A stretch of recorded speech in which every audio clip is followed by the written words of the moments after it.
I, Adam Bourke, the world's greatest superhero director. Yes, let me hear you. Let's let James Gunn know I am the baddest superhero director in the land. Let him know. The Russo brothers are so afraid of me they didn't even show up this year. Christopher Nolan, who? Let me hear you. I'm so glad we can come together. What an honor. Just an absolute honor for you to have me here moderate Gen V. Oh God, I love you so much. Now there are vault cameras everywhere here, so that means the Deep is watching. Let's give him a big shout out and thank him for taking time out of his busy schedule. Yes, thank you, Deep. I know you're filming and fighting crime and making out with yourself. I'll tell you right now, if I was that handsome, I would never leave my mirrored mansion in the Boo. Never. And that's Malibu for you San Diego people. And for those of you that don't know this actually, you might think that the Deep's name comes because he's from the deep, deep ocean. Not true. He happens to be the world's deepest actor. And the best actor I've ever worked with. So thank you, Deep. Give it up to the Deep, everybody.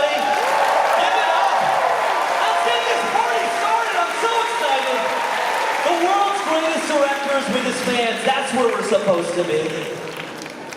Okay, everybody. Now, as you know, Gen V takes place in the same glorious and diabolical universe as The Boys.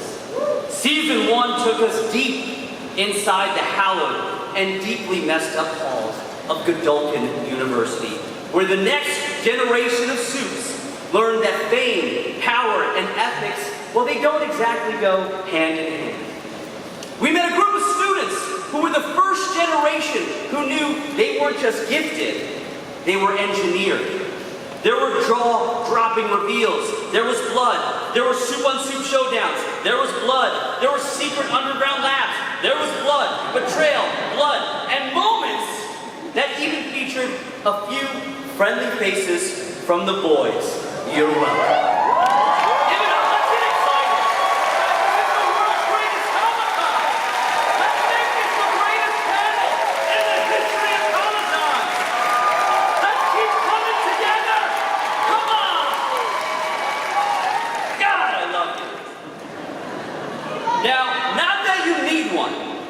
But here's a little refresher on The Boys and the Gen V universe.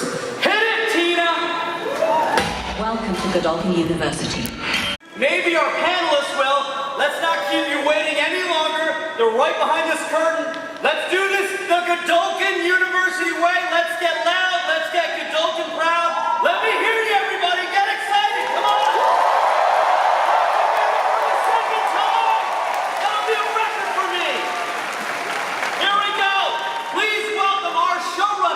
And executive producer, Michele Fazekas.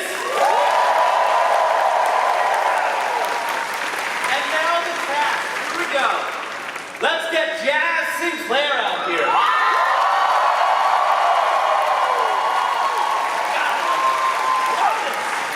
All right, let's get London Thor out here.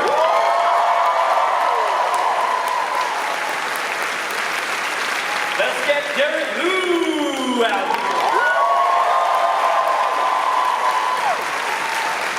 Let's get Maddie Phillips out here. And last but not least, Hamish Linklater.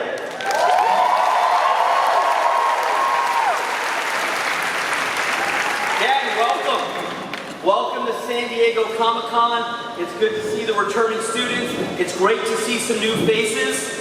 I don't know if you guys know this, but this is the first time Gen V has ever been at San Diego Comic-Con. So, let's have some fun together. Let's get inside each other if we can. There's time. There's time. Wait a minute. Guys, what's it like being in front of your fans? Derek, what's it like being in front of this crew? It is fucking incredible seeing all of you people here.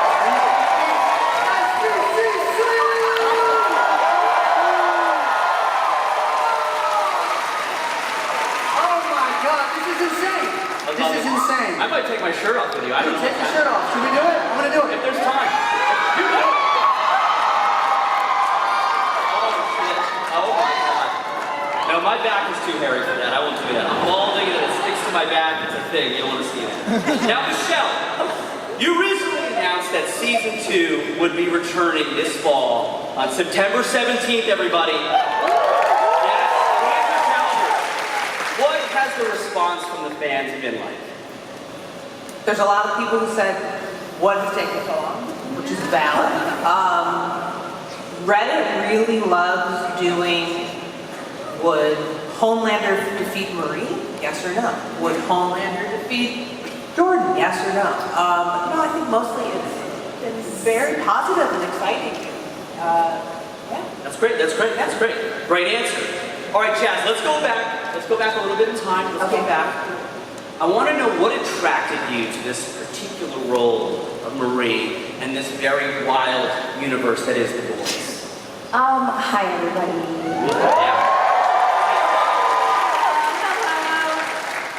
I fell in love with Marie immediately. I just really liked, they gave me like dummy sides. It wasn't even like the real material, but in the dummy sides, she just like is determined to get into the school and like refuses to take no for an answer and was just like super scrappy and kind of desperate. And I just really loved her tenacity from the beginning. And normally I audition for a role and I rip up my sides and don't think about it again. And this one kind of kept popping into my dreams for like a month after. And then about a month later, I got a call that they wanted another tape. And yeah, it was really cool. So I kind of just like loved her immediately. Well, Yeah. your dreams came true. Our That it dreams came true. Question. Thank you so much. Thank you. All right, Hamish. Hamish. It's a great glasses, by the way. Great glasses on your head. Now, you're newest to the story, right? Yeah. You're new. You're doing great. You're doing great. It's an interesting world to jump into.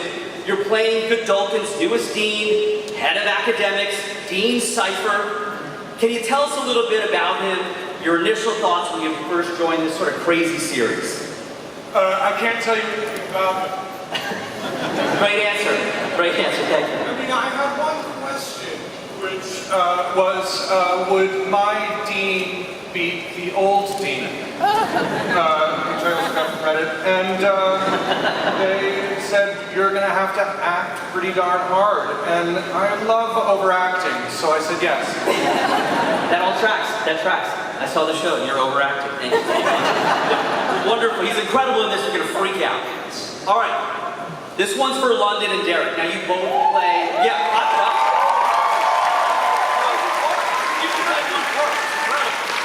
You both play Jordan Lee. This is fascinating to me. London, your version of Jordan tends to be a little more upfront. Derek, yours is a little more reserved. But gang, what's it like getting to play just one side of a character? How do you coordinate with each other? Do you make a choice that you can't make because maybe the other character will? Talk to us how you guys do that.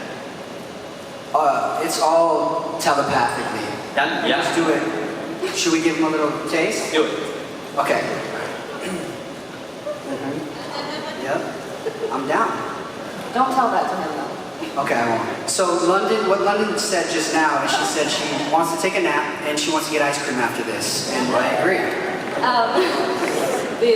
It's pretty second nature at this point. It's been so great to be able to play the same character. It's such a unique experience. And it's fun to see like how we as actors and we as people bring different parts of Jordan to be, which is very human. It's fun. It's fun. That's all I got. This is an actor question, but is there a choice that you want to make because you want to see the character grow and have a big arc, but it might not be right for the other side of the character? You have to coordinate that kind of thing? Yeah. Absolutely. There was one scene, I don't know if I can go into it, but What were you wearing? Just tell us what you were wearing. I was wearing, I think it was tights. He was tights and an underarm Good. I love shirt. that. I'm not even kidding. Yep. My hair was in a ponytail. But where we switch middle of the take, it's not even like middle of the scene, they say break, they will go freeze, and then they'll bring me in. And London had gotten to such a beautiful, emotional moment, and we were switching on camera, and I wanted to honor that. I didn't want it to just cut back to me and me just be stone-faced, because that's always weird. It's so hard to be on the Yeah. because one of us gets to set it up, which is so much easier, and then the other one has to come in like in tears already. Right. But to London's credit, she was doing such an amazing job, and I was hiding off to the side, watching on a monitor, and watching her work was just naturally making me emotional because she was doing such beautiful work. And so, as soon as I stepped in there, I was just already there. Then I had a panic attack. And then she had a panic attack. I did not copy that though. I was hiding because I had to sneak out and duck it. Because it's literally, okay, cut, Derek comes in, I had to duck behind a wall. But I was in an emotional state and I was trying to not breathe heavily while he's doing his quiet scene. So I'm back there going,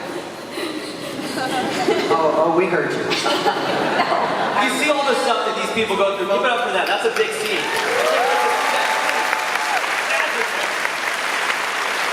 All right, Maddie. Your character has been incredible, and you're so good at portraying both villain and hero.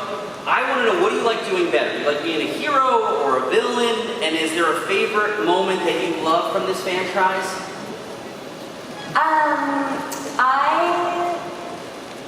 I don't feel like I've actually really been, this is might be controversial, a villain. Or a hero though, like when has Kate been heroic? Like, or, I feel like as the actor I can understand why she's justifying everything that she does, but it is very fun to be a little more like manic and psychotic for sure, and to get to do really insane things. It's definitely very exciting. So I guess I like being a baddie. I love it. I hear a lot of actors say, like, they don't see themselves as villains because they just think they're right. Whatever they believe is true. Well, we want to feel good about ourselves. Yeah, exactly. Want to go to bed at night. Exactly. I understand. Nice work, nice work. All right, Michele, this show is so fun. It seems like there's so much space to play around, and you come up with the wildest possible superpowers that are imaginable. So I gotta ask you, how do you guys come up with these powers? And were there any powers that you wanted to use, but didn't? The powers thing is really fun. We are constantly talking about all of them. So sometimes it'll be from existing sort of known superhero powers, flying and super strength. The fun ones come when you need a superhero, you need someone to do something, and so you can sort of invent a new superpower. Or you look at, often like animals or insects will inspire superpowers. There is a new character that we'll meet in the first season at the school who has the dumbest powers. And she's really upset about that. And weirdly, like this season, we highlighted a lot of dumb powers, and one of them actually ends up saving the day, which I really love. And what was your other part of the question? Well, were there any powers that you wanted to use that you guys came up in the writer's room, but you actually didn't end up using it? No, we kind of used. That's how good you guys are. That's how good you guys are. Incredible. You have a gift. You have a gift. All right. Well, my superpower would actually to try to see the future, because I want to see what goes on in season 2. But I do have that superpower. Michele, don't get mad at me right now. I stole the trailer, the official trailer of season 2 of Gen V. You guys want to see it? I think we saw a Thomas Godolphin reveal. I think we saw some boys cameos. Michele, a lot just happened in that trailer, so please unpack that trailer for us, please. One big thing is we do have Thomas Godolphin, and we can say that Ethan Slater is playing Thomas Godolphin. Great. Okay, that's it. Yeah. Better watch it. You're being careful. It's good. Good answer. All right, so be careful here then, all right? Don't spoil this. This is a big one. Everybody listen up. San Diego, this is a big one. And I'm going to read it exactly. Michele, can you tease something for us to look out for in Gen V that's essential for The Boys Season 5? Yeah. This is big. Don't blow this. The shows talk to each other, so season 4 of The Boys sets us up in to Gen V. So now Homelander has taken over America. So now we get to see what that looks like in the country, what that looks like at the school, and then what the resistance is going to start looking like. And there will be some important cameos and kind of like, where are some of the people from the boys? Where did they end up? So there will be answers to that and how they all play into the resistance to Homelander. That was great. Thank you. We know what we don't know, but we're excited. Jazz, now in the trailer, we get a little sneak peek. You know, we see some of the boys' cameos. We love a crossover. What is it like? I know you don't work with me. It's fine. I know. What is it like working with the boys' cast? And what else are we going to learn from your character in season 2? What else are we gonna learn from the character? Honestly, every time we get to work with the voice cast, it's so fun. As you got to see in the trailer, I got to work with Annie January, Erin, and yeah, I absolutely loved getting to work with her. Those days were so much fun. She's amazing, and you know, Marie's a fan as well, so getting to like kind of meet your heroes, so to speak, was really, really fun for me. I love that. Yeah. Great answer, great answer.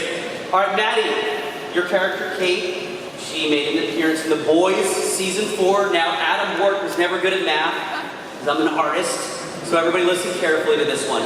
This is for you. How does The Boys, season 4, lead into Gen V, season 2? Well, in the boys crossover, Sam and Kate sort of make it very clear that the world has been a little bit turned on its head, and everything that we thought we knew has sort of been called into question. So like these college kids have overpowered Frenchie and Kimiko, like what? So I think that sort of, you know, suggests that anything can happen now, and like the power dynamic is a little cuckoo now. So yeah, lots of power in different places. People got power that didn't really before. So, Good answer, great answer. Thank you so much. Good answer. Let's get to that. Come on. So we're going to see any major changes at Godolphin University this season. Maybe we got some new threats. Of course, we have some new leadership. Hamish, I feel like this question is calling your name. Great glasses, by the way. Thanks so much. My glasses aren't prescription. You can get them at any pharmacy or airport. Great tip. Yeah, I'm the dean for a university being run under Homelander's America. Let that sink in. I'm that higher. Enjoy your pedagogy. I don't know what that word means. All right, London season 1 ended on a pretty wild note, let's say. Now, how does that ending shape the kickoff for season 2? The ending for season 1 is pretty. There's a little time lapse, but it's not a huge time lapse. So we do get out of prison. Obviously, we go back to school. So we're in Elmira. We find out where we were at the end of season 1, which was a big mystery. And some of us are kind of scattered, and some of us are together. And then it's just a huge. More than that, all of us are having a huge identity crisis at the beginning of season 2. It's a really fun way to like set up this. You've got these confident kids at the end of season 1, and then by the time season 2 comes around, we don't know what the fuck we're doing, and it's fantastic. Awesome. Derek, I'm going to go to you, and don't spoil too much. Be careful. I gave you a lot of notes on being careful and spoilers, but don't fucking do this. Very relaxed. It's the fear they put in you. You're doing it. Look at you. You took your jacket off. I took it off. The gun show. Let's go. Take it off. It's hard on you. I'm gonna leave the time. Sure. The bands. Okay, is there a moment though in this season that's gonna just absolutely blow up a fan group chat? Be careful how you answer this. Oh my God. Yeah. Literally multiple moments in every single episode, the entire season. There's a lot of great stuff with Marie Jordan. If you guys know Marie Jordan. Okay, there we go, yes. There's a lot of stuff that's gonna blow up the group chats there. And then there's something I would say without saying too much will probably probably like have your mouth like agape, right? It's like gaping open. Oh my God. Oh my God. Oh, yeah. What is happening? It's crazy. Yeah, it's gonna be crazy. All right, great. Thank you. I appreciate it. Yeah. Maddie, go back to you. Here we go. You ready? Great hair, by the way. I want that color. Terrible. You can do it, PJ. Listen, I'm balding, but I'm going to take a chance. Now, Maddie, you have a unique power. You do. You can make anyone you come in contact with do anything you want. Has there been a time in the real world that you wanted to use that power? No. Liar. Listen, when I was 6 years old, I wanted to marry Jordan Lineham, okay? And I wrote him a little note and I put it in the front of his backpack, but he couldn't read, and so the teacher read it in front of everybody. And if I had actually gotten what I had wanted, I would have been a child bride. I also would not have been happy. Because then about 5 minutes later, I was like, oh, this boy can't even read, like, you know what I mean? So I'm just like, what do I know? Like, I wouldn't want to make anybody do anything because, like, actually, like, what do I know? I might change my mind in like 2 seconds. You know what I mean? So I'm just gonna leave that one. And if I could do, at the very least, what I maybe would do would be to bestow the power onto somebody very empathetic and very smart, and they can fix the world and make people do better stuff. But me, I'm not a fan of it. All right, cautionary tale. Good job. Thank you. Wonderful answer. All right, Dean Cipher. Great classes. God damn it, great classes. They still don't work. I know. That's it. I'll blow your mind. Now, Dean Cipher kind of showed his true colors in that trip. Now, Hamish, how do you take on that darker side of Dean Cipher? Wonderful question. One of your best. Thank you. Thank you, Dean Cipher. Appreciate you. I make it up because I'm a nice guy. And part 2 to my answer is this. What was the? Oh, how do I do? Well, it's all in the writing, isn't it? Great answer. Michelle, Right there. It's all Michelle. Right there. You know who else is here? Big Daddy's here. Eric Kripke, where are you?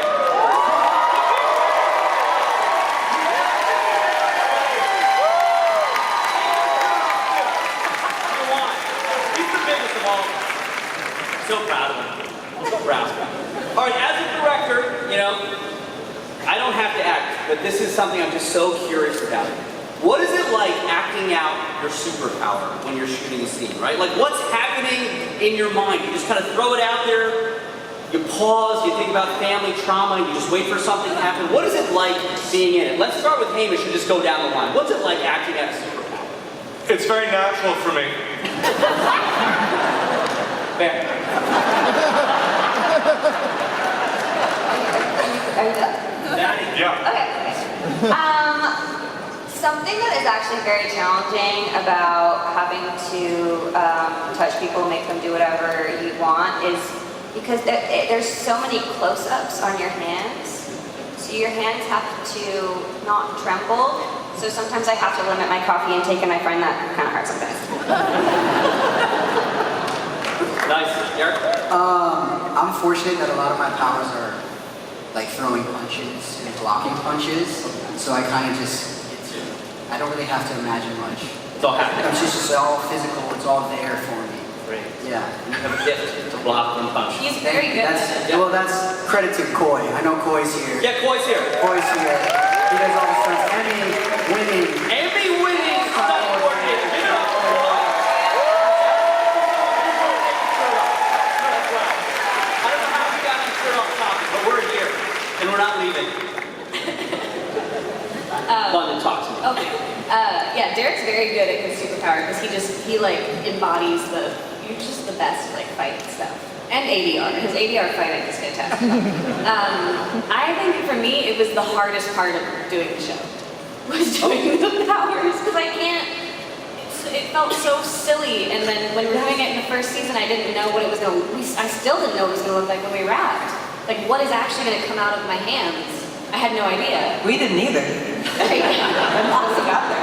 Glad we were all there together. So that was very, very, very difficult, but fun, and then it got better, and then I would throw my shoulder out every time I do it, every single time.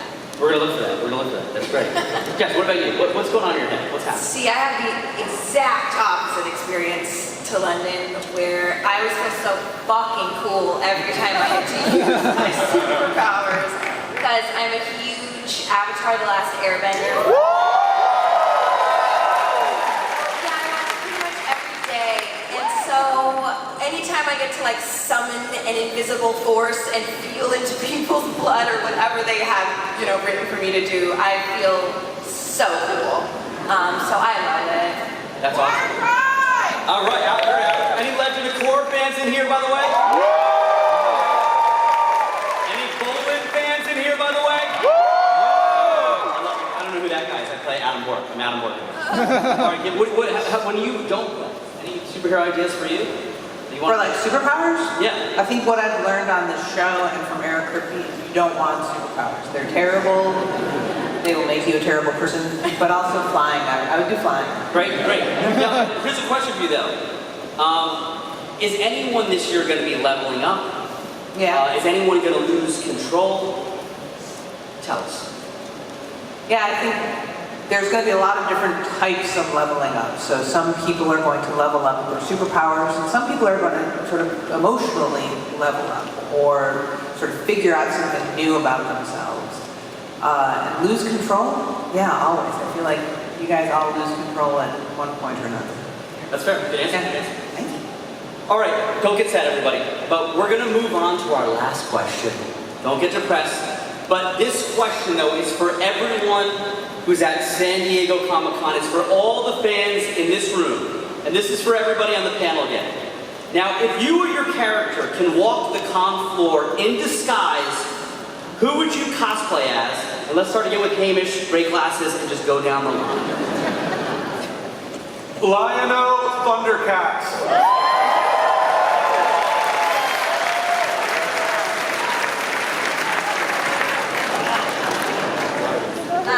Harley Quinn.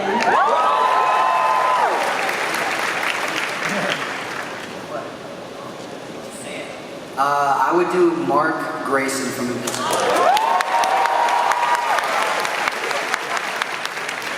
I would probably do Raven from Teen Titans. Wow. I would do Ellie from The Last of Us.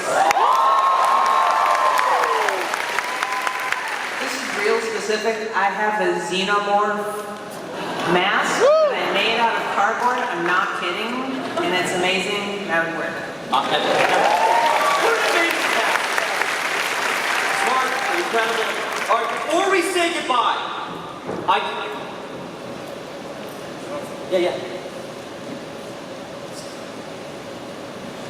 How we feeling, San Diego? Here we go.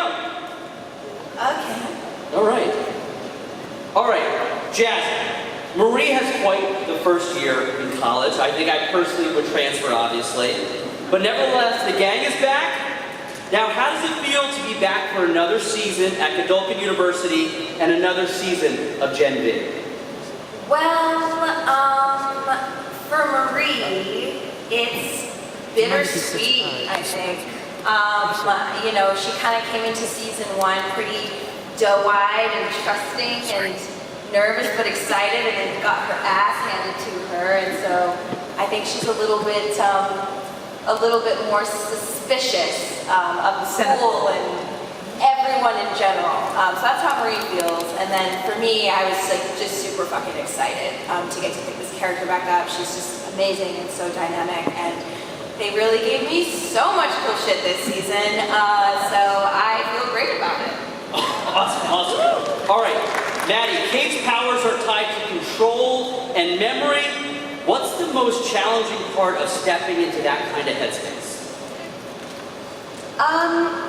It's not the most comfortable feeling having to like walk around feeling as though nobody trusts you ever, which because Kate's